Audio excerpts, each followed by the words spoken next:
Where did Rodney Dangerfield come from? Because the name is, I'm jumping forward here, but we're jumping all around. Well, in the interest of time. It's interesting because Robert Klein, talks about how Rodney... Who we were with last night. Yeah, right, he says that Rodney told him that he flipped through the Manhattan telephone directory at random and picked the name Dangerfield.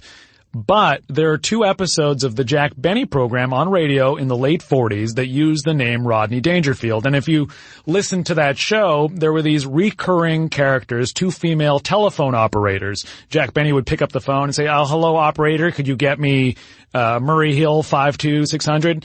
And then it would cut to the sound of the 2 operators going, "Oh, it's him again, Doris. Mr. Benny.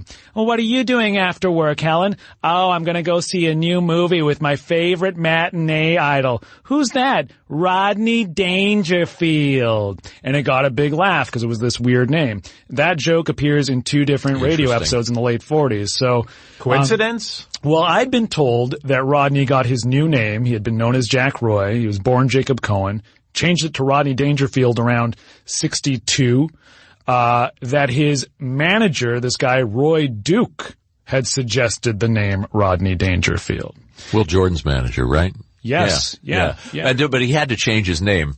He had this to. This is in my book. Right. The reason he changed his name, and this story is not in Rodney Dangerfield's memoir, but when I researched, I found this incredible newspaper article from a Long Island paper in the mid-50s. People who are really into comedy kind of know the story that Jack Roy was a failed comedian, so he got into the aluminum siding business.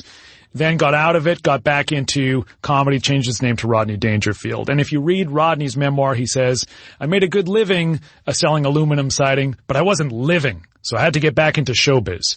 But the reality is he was managing this company called Pioneer Construction that did aluminum siding and home repair in New Jersey, in Long Island, Rhode Island, all these little areas.